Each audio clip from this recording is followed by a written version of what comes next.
तो मोदी जी, मैं मानता हूँ कि हमारे देश में जितने भी नफरत फैलाया जाता है वो आरएसएस, विश्व हिंदू परिषद और भाजपा वालों का काम है। जितने हिंदुस्तान में ऐसा सरकार का मानना है। तो भाई मुझे बुखार लगा, मुझे दवाई देगा नहीं तो बुखार बढ़ेगा। अब मुझे टीबी की बीमारी है, मुझे कोई घर से बाहर निकलने नहीं देगा, मेरी दवाई खत्म हो गई।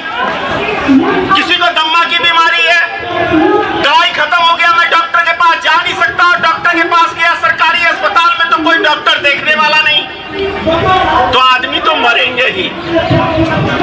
दूसरी बात आप समझ लीजिए, कुछ बातें मैं माननीय प्रधानमंत्री श्री नरेंद्र मोदी के ऊपर ज्यादा बोलता हूं और लोग बोलते हैं कि मोदी जी इसको उठा के अंदर क्यों नहीं करते हैं। अरे भाई, मोदी जी ने 2020 के अंदर मेरे ऊपर कार्रवाई की। जिस दिन मैंने पुतला जलाया मोदी जी का, अगले दिन सीबीआई जांच के आदेश दे दिए मेरे लिए। 350 वीडियो सोशल मीडिया से उठा के चेक करने के बाद सीबीआई वाले को कुछ नहीं मिला। तब मुझे कॉल किया कि धनेश्वर महतो जी, मैं सीबीआई डिपार्टमेंट से हूं, मुझे आपसे मिलना है। मैंने कहा आप आइए पटना कार्यालय में मेरे। तो वो कहने लगे, बहुत सारी बातें की, बोलते हैं मोदी जी का आप इतना विरोध क्यों करते हैं। मैंने कहा मोदी जी कांग्रेस को फूल माला चढ़ा के तो सत्ता नहीं हथियाए हैं। भाई मोदी जी विरोध करके आए हैं सत्ता के अंदर, तो मैं भी एक विपक्षी पार्टी का नेता हूं, मैं भी विरोध करता हूं, मैं भी उनकी खामियां गिनाता हूं, तो आपत्ति क्या है आपको। समझ में आई उनको मेरी बात। उसके बाद मैं आपको बताऊं, मुझे लखनऊ से कॉल गया मंत्री पद के लिए कि आप हमारी भाजपा पार्टी के लिए मत बोलिए, आपको हम लखनऊ से मंत्री बनाएंगे। मैंने कहा यह संभव नहीं है। फिर राजस्थान और गुजरात से मुझे कॉल आया, कितने करोड़ चाहिए, बोलिए, मुंह खोलिए, बस हमारी पार्टी के विषय में मत बोलिए। मैंने कहा ऐसा इस संसार में हर व्यक्ति बिकाऊ नहीं होता है, और यदि हर व्यक्ति बिकाऊ हो जाए तो ये दुनिया नहीं चलेगी। मुझे खरीदने के लिए आपको कई जन्म लेने होंगे, क्योंकि बहुत पैसा देखा मैंने अपनी लाइफ के अंदर। तो ये बिकाऊ आदमी नहीं हूँ, डरपोक आदमी नहीं हूँ। अभी मैं कुछ इंटरव्यू दे रहा था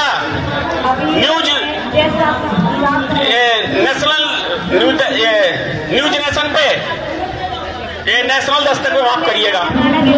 तो एक महाशय जी प्रशासन के ही पदाधिकारी धक्का दे दिए, उनको बुरा लग गया मेरी बात। अरे भाई धक्का क्यों देते हो, आपको मेरी बात लगती है बुरी तो मुझे अरेस्ट कर लो आप। बोलो मोदी जी के पास, देखो भाई मैं आपका सबसे बड़ा दुश्मन लाया हूं, पकड़ के मुझे इनाम दो, निश्चित है आपको इनाम मिलेगा। धक्का मत दो, अपमान मत करो। अगर मैं कुछ गलत बोलता हूं, आप मेरे खिलाफ एफआईआर दर्ज करो, मुझे अरेस्ट करो, कोर्ट में पेश करो। जो सिस्टम है ऐसा मत करो, अपमान मत करो। तो मैं अब मोदी जी के ऊपर कुछ आपको जानकारी दे रहा हूं। सन 2002 का दंगा याद है ना आप सबको, जब गुजरात में हुआ था। मैंने कहा मोदी जी ने हिंदुओं का नेता बनने के लिए ये कांड कराया है, और 1.5 महीने तक दंगा चला, आपने देखा होगा।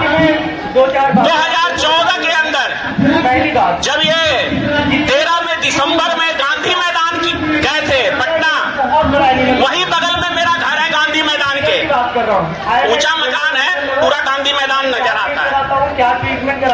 13 बम उस रैली के अंदर फोड़े गए थे, और क्या बोलते हैं इंस्टाग्राम के 14 टोटल, एक पटना जंक्शन गांधी मैदान में बाथरूम में, और 13 बम फोड़े गए थे आपको गांधी मैदान में। तो वहां पे गांधी मैदान में जब बम फूट रहे थे तो भाजपा के नेता बोलते थे उस भाषण में कि अरे भाई पटाखे ज्यादा मत फोड़ो, ऐसा उन्होंने भाषण दिया था। और जब मोदी जी वहां मंच पे भाषण देने आए तो मोदी जी ने कहा अरे जितना बम फोड़ना है आप फोड़ो, मुझे बम से डर नहीं लगता है। भाई डर कैसे लगेगा, आपको पता है कि आपके मंच के नीचे कोई बम है ही नहीं, बम तो हमने पब्लिक के बीच में रखवाया है, पब्लिक मर रही है। तो ये न मोदी जी है। उसके बाद आप देख लीजिए, कोई मुद्दा नहीं है 2019 के अंदर, आप सब जानते हैं क्या हुआ, पुलवामा हमला हुआ, हमारे देश के सेना को मरवा के।